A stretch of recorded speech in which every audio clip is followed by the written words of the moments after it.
Elijah Candela. Okay, kaya Kailan ka mo si full name talaga. Edward! Hindi, nag-blue room ako. Ay, tama. 2021. We love nga pala.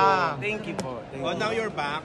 Yes, we're back and it's my first na, I guess, starring role sa Cinemalaya kasi most of the times mga ensemble films talaga yung nagagawa ko, like Soldadong Kanin, Blue Room, even Edward. So to be in this film, it's really a great opportunity for me. Also to be directed by my prof nung college, si Direk Ryan. Prof ko siya nung first year ako sa theater class ko sa UP Manila. And yung kuya ko din, yung brother ko, si Kuya Jerome, assistant director din dito and also creative consultant. So nung nalaman ko, nung nag-pitch sila, hindi ko alam na si Direk Rai pala to at yung kuya ko. So nung biglang lumabas yung mukha nila sa Zoom, okay. Tapos nung nalaman ko pa yung kwento, mas game na ako. So I'm very happy to be part of this year's Cinemalaya. Ano yung kwento nito? Ang pinaka-handpicked scene. I guess, yeah, handpicked po. They offered me the role. I played the role of Ellie, pero hindi naman siya daw named after me. So diyan talagang pumasok na Ellie din yung name ng character. It's set in Ano yung most important scene na Raging, it's set in Sibuyan.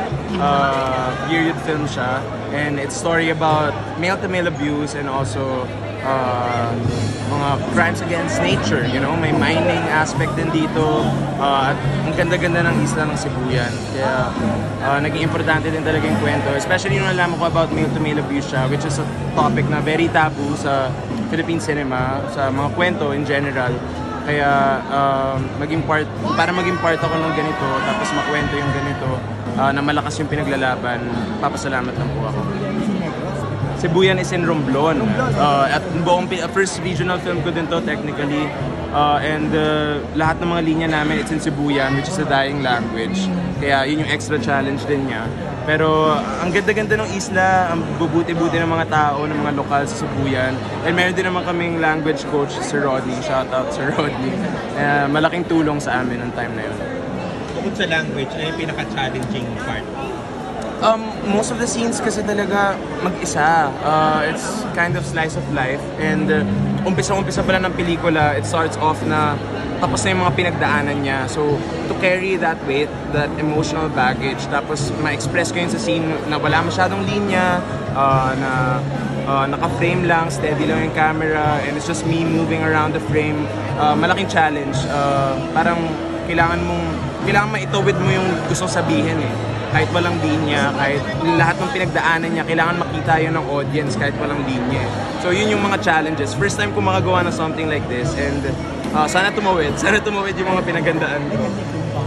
Oo, like a ticking time bomb, and umpisa pa lang parang confused ka kasi hindi siya nagsasalita masyado, ano ba nangyayari sa kanya. So sana ma-make sense ng audience yung trinay ko i-make sense through the text. Ito po si Ron Angeles, kasama ko po sa Raging.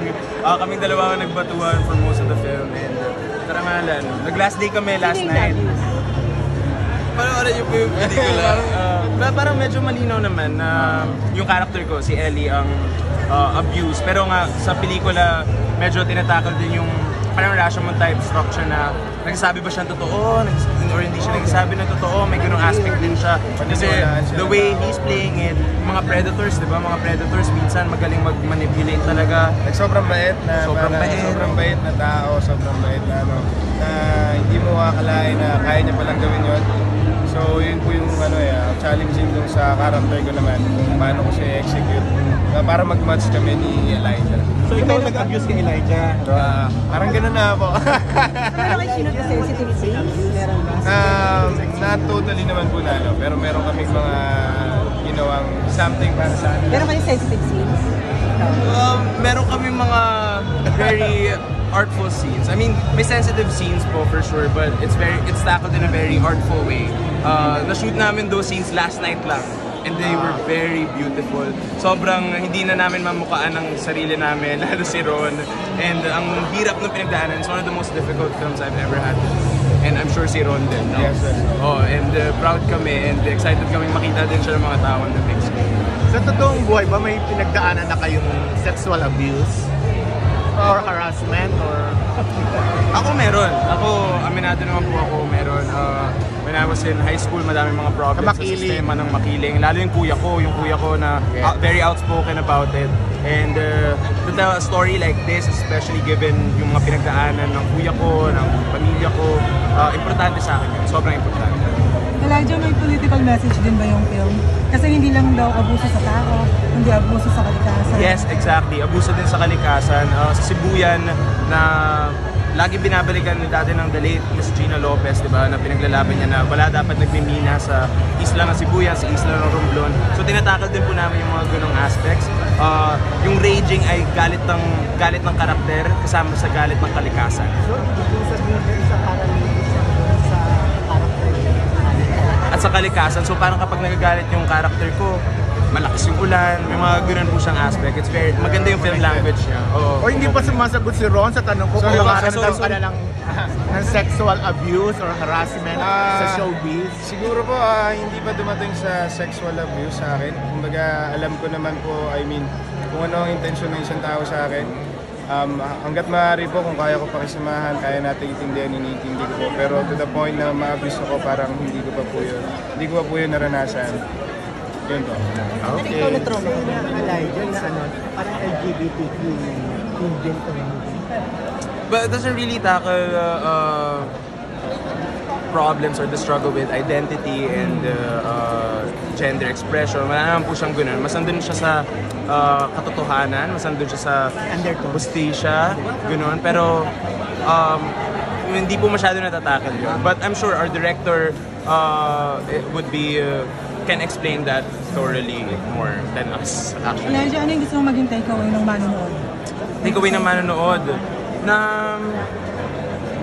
paano ko kaya i-phrase yun? Na siguro protektahan natin ang isa't isa kasama ang kalikasan. Sana hindi inaabuso ang kahit anong form ng kabaitan, ng kapangyarihan in any aspect. Like kami, ang characters namin dito, mga lokal kami sa Sibuyan na wala naman talagang kapangyarihan sa mundo, ganyan. Pero merong kapangyarihan sa isa't isa, sigurado. Kaya minsan maaabuso yon in a small aspect, in a big aspect, micro, macro. So sana in all aspects, wag natin abusuin ang isa't isa. Yun po. Ron, considering na multi-awarded actor si Elijah, kumusta siyang katrabaho? Na-intimidate ka pa ba? Ay, Or totoo. ano? Oy, enjoy lang tayo. Hindi, siguro po, kaya katulad ng sinabi ko kanina, siguro, gaano man kahirap and gaano man ka-challenging yung pelikula na to, sobrang ganong trabaho at sobrang parang hindi kami dumating sa point na parang nag-aaway kami ni Elijah about the scenes. Kumbaga nagbabatuan kami ng ideas and syempre lagi ko siyang tinatanong ko, okay ka ba dito? So ano kami sa isa't isa talagang inaalalayan namin. Kumbaga hindi ko naramdaman sa kanya na award-winning si Elijah. Kumbaga tropa-tropa kami dito and this is not the first time naman na nagka-work kami, nagkasama. So nagka-banding na rin kami. Kaya nung nalaman ko siya yung magiging partner ko, sabi ko, go ako dyan and super excited ako na makatrabaho ang isang Elijah Catis. So kung nagdagdag dito na couldn't have done it without this guy. As in, madaming mga moments na, napupush na talaga kami. Yung parang grabe na yung experience eh. Pagod na, emotionally, mabigat na rin. Pero pag nagtitiga kami, laban tol, laban lang. So parang, kung wala talaga to si Ron, medyo malulugmok talaga ako dun sa set. I-invite po namin kayo na manood ng Raging, written and directed by Ryan Machado. Ngayong Cinemalaya Film Festival po yan and selected cinemas. Sana po supportahan ninyo. Kailan, anong dates to? Starting October 3. At 12. October 3.